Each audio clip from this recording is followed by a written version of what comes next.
هاي جايز، كيفكن؟ عاملين ايه؟ يا رب تكونوا كلكم بخير. الفيديو ده مخصص او مش مخصص قوي، بس هو هيفيد اكتر بكتير، اكتر ناس هيفيدهم بتوع اخواتي ثانويه عامه. وطبعا هو الفيديو لا يعني هيفيدكم كلكم ان شاء الله، وكلنا هنستفاد، حتى انا هستفاد وهعيد لنفسي المعلومه تاني زي ما احنا عارفين، لان في الاعاده افاده. لو انت في ثانوية عامة وخلاص خلصت امتحانات وداخل على مرحلة التنسيق بقى وتختار كليتك كده، وكل سنة وانت طيب، غالبا هيتقالك جملة اسأل ناس كتير قبل ما تقرر، شوف اللي حواليك، شوف اللي اكبر منك، اسألهم عن خبراتهم. وانا جاي اقولك النصيحة دي ممكن تكون سبب انك تاخد اسوأ قرار في حياتك، وانا خير دليل. انا مش ضد المشورة خالص، مش ضد انك تستشير الناس اللي حواليك، ولكن انا ضد فكرة انك تاخدها كبديل عن مرحلة او عن فكرة اتخاذك لقرارك بنفسك. يعني في العادي احنا المفروض ان احنا بنستشير ناس، وبعدين احنا بنبتدي نفكر، نشوف، نقلب الموضوع في دماغنا، هل هما بيقولوه صح، ولا هل انا محتاجة اعيد تفكير في الكلام اللي بيقولوه. لكن للاسف اللي معظمنا بيعمله، واللي انا عن نفسي وقعت فيه، ان انا كنت باخد الكلام كأمر مسلم بيه، ككلام غير قابل للنقاش، هو ده الصح، وهو ده الحقيقة المطلقة اللي مفيش غيرها، وهو ده اللي بيوقعنا يعني عامة. هو ده اللي بيوقعنا. طيب، سؤال مهم: هو احنا ليه بنستشير الناس اصلا؟ هو احنا ليه بنسألهم عن رأيهم في قرارات حياتنا احنا؟ غالبا ده بيكون نابع من ان انت بتسيك validation من الناس، انت عايز تاخد موافقة الناس على كل قرار انت بتاخده في حياتك. انا كنت بعمل كده. ما كنتش مدركة ده، وما كنتش فاكرة ان انا بعمل كده علشان ده، لكن مع الوقت وبعد التجربة دي ما عديت بيها، ولما قعدت افكر في الموضوع في دماغي، لقيت ان انا غالبا انا لما كنت بعمل كده، انا كنت ببقى عايزة حد يقول لي اه يا كنزي انتي صح، القرار ده صح، او لا لا لا لا انتي بتفكري مش مظبوط، فكري بشكل الفلاني. فكنت ببقى مستنية حد يأكد لي ان انا يا اما بفكر صح، او ان الطريق اللي انا ماشية فيه ده هو الصح، او العكس. كنت خايفة انا اتحمل مسؤولية قراري، فعلشان كده كنت بحاول اخد رأي الناس، وببقى منتظرة في الاخر ان هما يقولوا لي اعملي كذا او ما تعمليش كذا، على الرغم من اني ما كنتش مدركة ده، او ما كنتش بعمل ده بشكل واعي. كل ده كان بشكل غير واعي. انا كنت خايفة وخوفي نابع طبعا من ان القرار مسؤوليته كبيرة. فكنت ببتدي بقى ان انا ايه، زي ما قلت لكم، ان انا بشوف رأي اللي حواليا، وبطلب بستشير ناس كتيرة جدا جدا جدا جدا جدا جدا، لحد ما هي دي الكارثة يعني. وهو ده بالظبط الفاليديشن، انت محتاج حد يأكد لك، او محتاج حد يبصم لك ان اللي انت بتعمله ده هو الصح، ان انت انت كذا، انت شاطر، انت ذكي، انت هتبقى شاطر في كذا، انت هتبقى لايق قوي على الشغلانة الفلانية، او لايق قوي على الكلية الفلانية. خلينا نوسع الفيديو اكتر، وبلاش ان احنا نحصره في حتة ثانوية عامة او كده.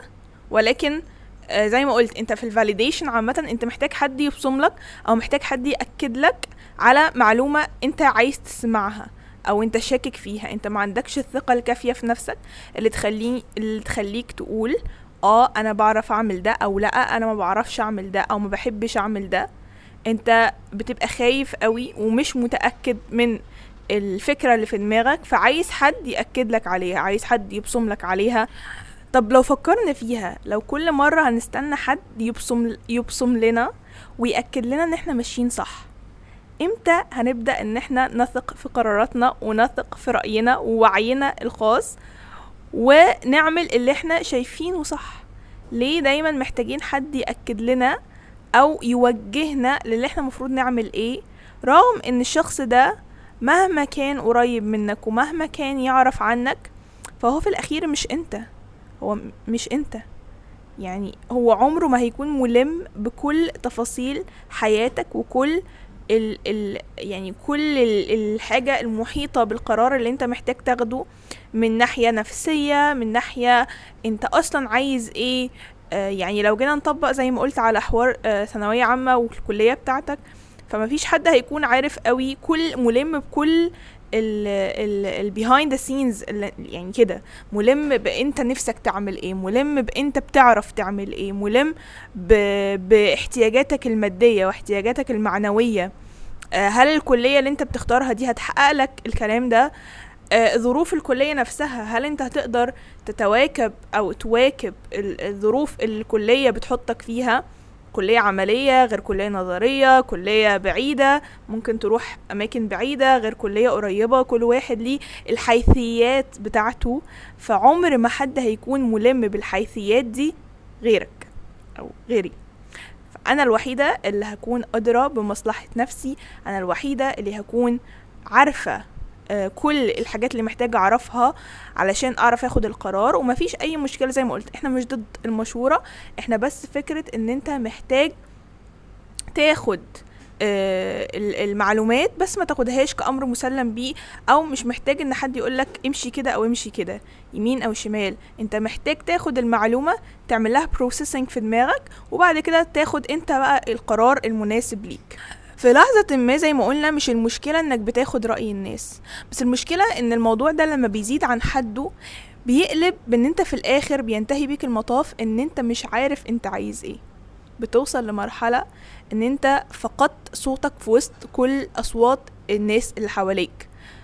انت من كتر ما انت بتسأل وحد يقولك اعمل كذا، لا لا لا، حد تاني يقولك لا ما تعملش كذا، او انا رأيي انك تعمل كذا، انا رأيي انك تروح الكلية الفلانية، لا انا شايف انك لايق عليك قوي انك دكتور، انا شايف عليك انك لا انت مهندس، انا شايف عليك انك مش عارفة تعمل ايه، تشتغل الشغلانة الفلانية، لا انت تخلص هنا وتطلع بقى على طول تعمل كذا كذا.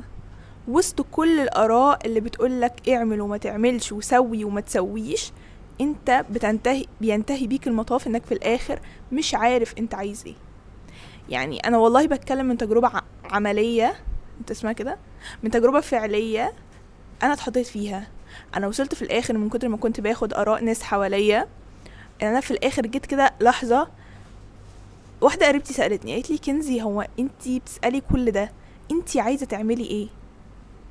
انا معرفتش ارد، انا معرفتش انا كنت عايزة اعمل ايه. ومع اني كنت عارفة في الاول، او يعني كان في حتة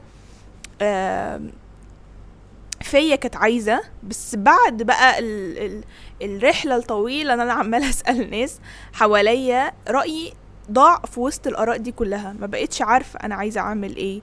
بقى رأيي عبارة عن خليط من اراء اللي حواليا، من تجارب اللي حواليا، مش من تجربتي انا. ولان كل رأي من اراء الناس دي نابع اصلا من تجربتهم، فحتى ارائهم هي مش اراء واقعية، او مش اراء يعني مش يعني هي مش حقائق، هي اراء. احنا لازم نفرق بين الحقيقة الفاكت وبين الرأي الاوبينيون. انا معرفش ليه بترجم بس يعني لازم نفرق بين الحاجتين دول، حاجتين مختلفين تماما عن بعض. ان حد يقولك رأيه الشخصي في حاجة، غير ان حد يقولك حقيقة عن حاجة. لما اقولك يا فلان كلية هندسة دي كلية عملية، او اغلبها يعني دراسة عملية، دي فاكت. لما اقولك كلية هندسة دي كلية صعبة وتقيلة، ده رأي. او كلية انت مش هتستمتع فيها، ده رأي. او كلية هتخليك سايكو، دي حقيقة دي حقيقة. بس يعني عامة لا بهزر، ده رأي. احسن ناس في العالم، ده رأي طبعا، عمره ما يكون حقيقة. مهندسين زيهم زينا عادي. فزي ما قلت هي الفكرة كلها ان في فرق كويس قوي بين الرأي وبين الحقيقة. خد الحقائق خلاص تمام، خدت الحقيقة، هسستمها بقى في دماغي كده واقلبها في دماغي واخد قراري.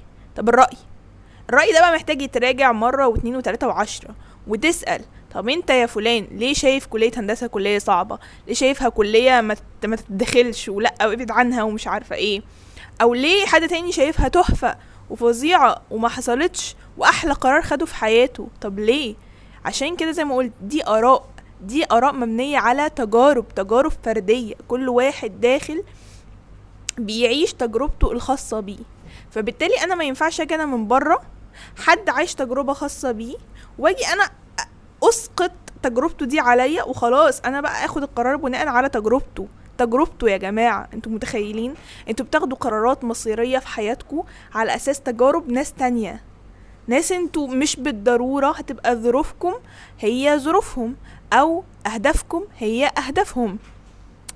فانتوا بتعملوا ايه؟ او انا كنت بعمل ايه؟ والله انا كنت بعمل مصيبة في نفسي. انا يعني بجد دي من الحاجات اللي ندمانة عليها. انا مش ندمانة على اي حاجة في حياتي، او عامة الحمد لله انا مش حد بيندم كتير، ولكن دي من الحاجات اللي خدنا بقى ايه، مش هنندم بقى، احنا هنتعلم الدرس. عرفت ان مش اي حد اخد رأيه، وعرفت ان اعرف كويس قوي انا باخد رأي مين. وده الحاجة اللي هندخل لها، احنا مفروض ناخد رأي مين اللي اثق في رأيه، ومين اللي فعلا استشيره في حاجة، بالذات لو قرار مصيري او لو قرار كبير في حياتي. بلاش نقول مصيري، لان مفيش حاجة يعني موضوع الكلية لو هنيجي نتكلم عليه يعني هو مش موضوع مصيري ومش نهاية المطاف ولا اخر الدنيا، ولكن قرار كبير يعني بيأثر عليك في حياتك، يا هيأثر بالسلب يا هيأثر بالإيجاب. فانت محتاج تاخده كده برزانة وبتأني علشان تعرف تاخده الى حد ما وتقلل نسبة الخطأ يعني. طيب هنعمل تشيك ليست كده، قائمة كده، نشوف فيها هل الحاجات دي بتتحقق في الشخص اللي انا باخد رأيه ده. لو الحاجات دي بتتحقق تمام، خد رأي الشخص. اول حاجة، هل الشخص ده انا بشوف ان هو او بتطلع اكون زيه في المستقبل؟ يعني هل الشخص ده كده اللي هو انا ببصله بانبهار كده اللي هو ده شخص فعلا اخد منه نصيحة، ولا الواقع اللي هو عايشه اصلا بعيد تماما عن اللي انا عايز اعمله في المستقبل، او اللي انا عايز اكون عليه في المستقبل؟ دي نقطة مهمة جدا هتحدد انت تاخد رأي الشخص ده ولا ما تاخدوش. يعني معلش في الكلام، يعني اي حد انت مش شايف ان انت عايز تبقى شبهه اصلا، سواء بقى شبهه، مش لازم تبقى شبهه يعني اللي هو مش لازم انا عايز ابقى دكتور فهاخد رأي اللي في طب او اللي خارجين الطب، لا مش شرط. بس اقصد في الحياة عامة انت بتشوفه كشخص مثل اعلى او كقدوة، انت حد عايز تكون شبهه، بتحب دماغه، بتعجبك طريقة تفكيره. بس دماغاتنا مش زي بعض، فانا بحب طريقة تفكير حد معين فهثق في رأيه. وكمان الثقة دي مش بس من ان دماغه حلوة او دماغه بتعجبك، طريقة تفكيره بتعجبك، هل هو بيتمنى لك الخير؟ يعني هل هو عايز يشوفك حد كويس، حد ناجح، ولا هو دماغه حلوة وكده بس هو انت مش فارق معاه، يعني انت نجحت فشلت مش عارفة ايه، مش هيفرق معاه. فمهم قوي الشخص انت بتاخد رأيه في قرار يخصك يكون خايف عليك، يكون بيحبك وبيتمنى لك الخير فعلا. طيب حاجة تانية، هل الشخص ده محايد؟ اوقات كتير احنا بناخد اراء ناس في حياتنا، وللأسف الناس دي مش محايدة، واولهم بيكونوا اهلنا، لان هم يعني تعبوا كتير علشاننا، لان هم بيطمحوا ان هم يشوفونا بصورة معينة، فهو للأسف رأيهم عمره ما هيكون محايد. ف يعني هناخد رأيهم واكيد هنسمع لهم، مش بقول ما نسمع لهمش، وهم عندهم تجارب كتير طبعا لان هم مروا بحاجات كتير اكتر مننا، ولكن مش ده الرأي اللي هنعتمد عليه 100%. احنا محتاجين ان احنا رأي الشخص اللي هناخده في الاعتبار، او لو هناخد رأي كذا حد، يكون الناس دي محايدة، يكون الناس دي مش فارق لها بقى، او اللي هو يعني مش بيفكروا بقى ده انا صرفت عليك دم قلبي ومش عايزه اشوفك تدخل كليه اي كلام، ولا مثلا عايزه، كان نفسي طول حياتي في حلم معين. احيانا دي بتحصل ان الاب او الام بيكونوا نفسهم ان هم صغيرين في حاجه وما قدروش يحققوها، فبالتالي هم عايزين يشوفوا ولادهم بقى بيحققوا لهم الحلم ده، حتى لو بشكل غير واعي. يعني مش بالضروره دي تكون انانيه، او مش بالضروره تكون دي نابعة من حاجة وحشة. هو عادي، هم ممكن يكونوا شايفين انك تقدر تحقق ده، او شايفين فيك الصورة دي، شايفين فيك الحلم ده.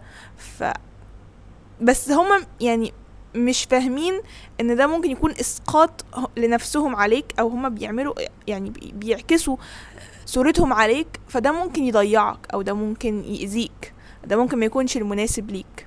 فبالتالي انت محتاج زي ما قلنا تاخد رأي حد محايد، حد هو بيقيم الامور. انت مثلا هتقول له انا بفكر في كذا، مثلا تخصص كذا، وبفكر في تخصص كذا، ده بالنسبه لي عيبه كذا كذا، وده عيبه كذا كذا، ده مميزاته كذا كذا، وده مميزاته. فهو هيبص الامور زي ميزان، هو بيبص بيقارن بشكل حيادي جدا، بشكل عملي جدا، مش بيبص بقى اصلا نفسي اشوفك دكتور واصلا نفسي اشوفك مهندس واصلا مش عارفه ايه، لا، هو بيبص الامور بشكل حيادي. وهو ده اكتر حاجه انت هتكون محتاجها في المرحله دي، انك تبص الامور بشكل حيادي، لان انت وانس ما هتدخل التخصص كل بقى الهيلمانات والحاجات المكسرات من على الوش دي هتختفي، ومش هيتبقى غير التجربة العملية الحقيقة المطلقة اللي انت هتواجهها.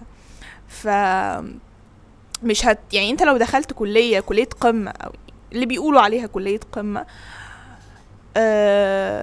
مش هيبقى وانت بتعاني جوه، مش هيبقى فارق معاك حتة مين بيقول يا دكتور ولا انا لقبي ولا مكانتي الاجتماعية، كل ده هتنساه، كل ده لو امك فخورة بيك ولا ابوك مش عارفة ايه، كل ده هيتنسي. مش تبقى يعني لو انت بتعاني يعني اقصد. فالخلاصة ان انت محتاج تبص وانت بتاخد قرار مهم، تبص الامور بشكل حيادي وتركز اكتر على انت مش عايز ايه اكتر من انت عايز ايه. تالت حاجة، الشخص ده فاهمني، فاهم مين هي كنزي. انا كنت بسأل ناس ما تعرفنيش اصلا، ما تعرفش اي حاجة عن حياتي غير انا اسمي كنزي، بس ما يعرفوش انا عايزة ايه، انا هدفي ايه. يعني كلنا لينا اهداف مختلفه من الكليه اللي احنا عايزين ندخلها. في حد عايز يدخل يحقق مكسب سريع، في حد عايز يدخل يستمتع بالدراسه بتاعته، في حد تاني عايز يدخل ناوي يكمل في الكارير ده كدراسات عليا ومش عارفه ايه، فهو مطول بقى، فانت محتاج تختار حاجه انت بتحبها فعلا. حد تاني محتاج بس يدخل اي حاجه سد خانه كده وهو اصلا ناوي يشتغل مثلا او ناوي يعمل بزنس بتاعه او حاجه ايا كان، فهو بالنسبه له حته الكليه مش فارقه قوي. حد تاني محتاج يدخل حاجة ليها مكانة اجتماعية عالية. فأنا لازم أعرف الشخص ده بيدور على ايه احتياجاته من الكلية. زي ما قلت، حد انا طالما الحد ده لازم يكون عارفني كويس، عارف مين هي كنزي، عارف ايه نقاط قوتها، ايه نقاط ضعفها، ايه الحاجات اللي بتميزها مثلا كمهارات او كده. مهم قوي ان الشخص اللي انت بتستشيره يكون عارفك الى حد ما، يعني مش لازم درسك يعني، بس اللي هو عارف جزء كبير منك، يعني مدرس مثلا بتثق فيه، حد من صحابك الكبار مثلا، بس اصحابك اللي قدك هيبقوا مشغولين هما كمان في الحاجات بتاعتهم يعني. فحد انت عارف عنك شويه حلوين يعني. فحتى لو انت سرحت كده بدماغك، شطحت كده عايز حاجه معينه، هو يرجعك كده، كنزي اهدي بس كده، انت مالكيش في الحته دي اصلا، فاكره لما كنتي عملتي كذا، فاكره مش بيرجعك يعني لوعيك. النقطة اللي بعد كده اللي احنا محتاجين نتكلم فيها، خلاص خلصنا كده، عرفنا احنا محتاجين او مين الشخص اللي نسأله. بلاش تسأل ناس كتير، يعني بقى قلل بقى دايرة قوي اللي انت بتسأله. احنا عملنا تشيك ليست اهو، عرفنا احنا ايه الصفات اللي المفروض تكون في الشخص اللي احنا بنسأله او بناخد رأيه. فاكيد الصفات دي مش تنطبق بقى على ناس كتير، او حتى لو انطبقت يا سيدي وانت محظوظ يا سيدي نمشيها لك، اختار بقى من الناس دي، يعني غربلهم كده واختار منهم. مش هنقعد نسأل طوب الارض علينا، يعني الناس مش فاضية، واحنا كمان مش عايزين رأينا زي ما قلنا يضيع في وسط الآراء دي كلها. فيعني الى جانب مامتك وباباك اللي اكيد هيدلوا بدلوهم يعني، فانت محتاج اسمه ايه ده، تشوف بقى مثلا ايه، حد 2 3 بالكتير يعني، ما تكترش، مش زيطة. نيجي بقى، انت خلاص عرفت هتسأل مين، عرفت انك مش تسأل ناس كتير، هتسألهم ازاي. نقطة بقى ايه مهمة جدا. اولا انت حاجة مهمة جدا زي ما قلنا احنا اتكلمنا عليها، انت محتاج تسأل عن فاكتس مش عن اراء. اسأل اسئلة واقعية. الكلية دي مثلا فيها اقسام ايه، اقدر اتخرج منها اشتغل ايه، الكلية دي مثلا مصاريفها كتيرة ولا قليلة، اعرف المصاريف. ما حدش يقول لي مثلا غالية، طب غالية بالنسبة لمين؟ بالنسبة لواحد ما شاء الله مرتاح، ولا بالنسبة لواحد لا حالته على قده؟ ما انا بعرف عشان اقيس على نفسي. يعني بتدفعوا فرنج كام مثلا، بنحتاج ادوات فرنج كام مثلا كل سنة، مش عارف بيطلب مننا مثلا مشاريع معينة بتكلفة معينة، ولا ممكن انا اعملها بحاجة يعني بطريقتي انا او بالتكلفة اللي تخصني، ولا لا انا محتاج ماتيريالز معينة. فلازم افهم دي حقائق، دي مش اراء. طيب مثلا بقى ممكن مثلا حد هو يتبرع برأيه، او انت عادي ممكن تسأله عن رأيه عادي. انت شايف مثلا ممكن اسأله، انت شايف لو انت اتعاد بيك الزمن تدخل الكلية دي تاني؟ ممكن يقولك ادخلها. طب ليه؟ ايه الحلو في انك عايز تعيد الموضوع ده تاني؟ هيقولك 1 2 3. خد غربل بقى انت الموضوع. انت عرفت دلوقتي الفرق بين الحقيقه وبين الراي، غربل الموضوع، قيسه بقى من وجهه نظرك انت الشخصيه. او لا ما تدخلهاش تاني. يعني ممكن يقعد يقول لك حلو ويدخل مش عارفه ايه، تيجي تساله السؤال ده يقول لك بصراحه لا ما ادخلش. طب ليه يا عم ما ادخلش؟ هتفهم بقى ليه ما يدخلش. هل الاسباب دي اسباب تتعلق بيه هو شخصيا، يعني اسباب شخصيه لظروف شخصيه هو مر بيها، فهو لا هو شايف ان الموضوع ده ما كانش احسن حاجه ليه بس هو ستيل حلو؟ ولا مثلا هل هو شايف حاجه جوه معينه حصلت له وشايف انك انت كمان مثلا مش هتستحملها، فالحاجه دي مثلا يعني لا مش هتنفعك انت كمان. يعني ايه الاسباب؟ فاهم؟ انت خد وغرب الموضوع. حد قالك لا دي كليه وحشه جدا ما تدخلهاش، طب ليه؟ مش خلاص اكتفي وانا ما ادخلهاش وخلاص؟ او كليه حلوه جدا فظيعه يا كنزي ادخليها، اتقالت لي طب ليه حلوه؟ يعني برضو ما انبهرش باول حاجه كده ادخليها فهدخل. انت لازم تفهم ليه حلوه وليه وحشه، ليه ادخل ليه ما ادخلش، ايه المشاكل اللي قابلتها. يمكن انت ما تعرفش تتعامل معاها بس يمكن انا بعرف اتعامل معاها. يمكن انا ما عنديش مشاكل مع صعوبة مثلا الحاجات، انا بعرف ادير وقتي كويس وبعرف انظم حاجتي. مع مثلا انت كانت مشكلتك في المصاريف، انا الحمد لله مثلا مرتاحة فتمام مع هواء هعمل ده. فاهمين انا اقصد ايه؟ فخد اي حاجة تتقالك كده اللي هو لا اقعد حللها، ما تاخدهاش امر مسلم بيه. مثلا اسأل لو رجع الزمن بيك هتعمل ايه بشكل مختلف؟ ايه اللي ممكن تعمله عشان تحسن تجربتك في المكان ده؟ او ايه اللي انت عملته وما ندمتش انك عملته؟ ايه الحاجات الحلوة اللي عملتها خلتك تستفيد من المكان ده اقصى استفادة او من التخصص ده اقصى استفادة؟ اسأل. يعني خلاص انت طالما هتسأل بقى حد اسأله اسئلة، يعني اسأل كتير واعرف وجهز ليست كده بالحاجات اللي انت عايز تعرفها. ما تروحش بقى اللي هو انا عايز اتكلم معاك طب وتضيع وقت الناس. يعني انت محتاج تحدد كده بوينتس انت عايز تعرفها، اهم الحاجات اللي عايز تعرفها وتعرفها تروح تسأل عنها بقى اللي هو انت حبيته ما حبيت لا. يعني دي اسئلة سوري يعني زي ما قلنا هتوديك لحاجات subjective مش لحاجات موضوعية، فهتبوظ في الاخر اتخاذك للقرار. انا يا جماعة وقعت في الغلطة دي. انا لما خلصت ثانوية عامة وجيت ادخل الكلية قعدت اسأل ناس كتير قوي، بجد ناس كتير قوي، عن جماعة تنصحوني ادخل ايه، انت شايف ايه احسن، كذا ولا كذا، كذا ولا كذا. عشان كده انا هنا، عشان كده انا عملت الفيديو ده. فانا لاني وقعت في التجربة دي والغلط ده، علشان كده عارفة قيمة قوي انك انت تعرف رأيك بنفسك وتاخد تجربة وتاخد قرارك قصدي بنفسك، حتى لو هتندم عليه بعدين. بس اتليست طالما انت كده يعني هتشيل مسؤولية قرار اللي انت هتاخده او اللي الناس قالت لك عليه، فشيل بقى مسؤولية قرار انت خدته. يعني انت كده هتشيل مسؤولية، فمسؤولية قرار انت خدته وانت كنت عايزه، مش حد ملاه عليك، مش حد قالك اعمل كذا، عشان ما تندمش بعدين وعشان ما تلقيش اللوم على حد بعدين. خد قرارك وتحمل مسؤوليته. ندم غالبا بيكون اكتر واشد بكتير على الحاجة اللي انت ما عملتهاش، الحاجة اللي انت كان نفسك تعملها وما عملتهاش، مش على الحاجة اللي انت كان نفسك فيها وعملتها، لان خلاص اتعملتها فعرفت ان هي كانت غلط او عرفت ان هي كانت صح. ما عملتهاش دي بقى هتفضل ندم واكلك ان انت حاسس انك في حاجة فوتها على نفسك. يعني ما تعرفش انت حاجة ضبابية اصلا، والحاجات الضبابية دي هي اكتر حاجات بتأذينا وبتشغل تفكيرنا، ان احنا فاكرين ان احنا لو كنا عملنا كذا كنا هنبقى مبسوطين اكتر. فلما تجرب بقى هتكتشف انك كنت هتبقى مبسوط ولا ما كنتش هتبقى مبسوط. في الاخر مش مهم خالص تقنع اللي حواليك برأيك. يعني انت خلاص اخدت قرار هتدرس الحاجة الفلانية او هتاخد القرار الفلاني بعيدا عن الدراسة، مش لازم كل الناس تقتنع برأيك، مش لازم كل الناس تسقف لك وتقول لك انت صح، ايه التفكير العبقري ده، ايه الدماغ اللي ما جاتش زيها دي، مش لازم. يعني عايزة اقولك ان احيانا كتير اكتر القرارات الصح في حياتك هتكون اكتر القرارات اللي الناس عرضتك عليها، لان زي ما قلت الناس بتحكم من الظاهر، الناس ما عندهاش او ما عاشتش اللي انت عشته وما شافتش اللي انت جربته، فعمر ما حكمهم او عمر ما رأيهم هيكون بيمثلك 100%، واحيانا كتير هو يعني هو حتى مش هيقرب لها، هو هيكون بعيد قوي، يعني هيكون 20% 30%، حتى مش هيكون 80-90%.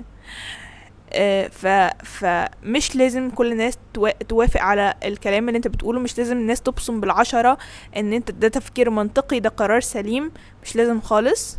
زي ما قلت انت اللي هتتحمل تبعات قرارك، فيكون قرارك، ما يكونش يعني تجميعة كده او خليط من رأي اللي حواليك. بس اتمنى لكم انكم تاخدوا قرار ما تندموش عليه بعدين.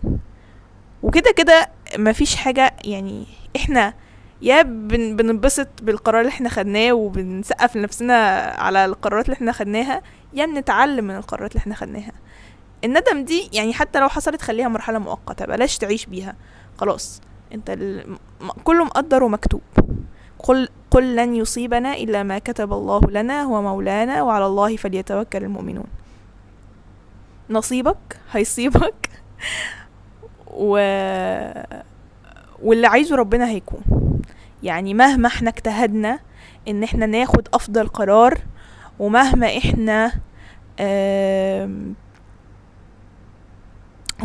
احنا فكرنا واستشرنا وعرفنا وعملنا سيرش ودورنا ومش عارفة ايه، اللي مكتوب لك هو اللي انت هتاخده. وكده كده هيبقى فيه نسبة من عدم الثقة او نسبة من الغي، يعني انت كده كده مش هتبقى عارف.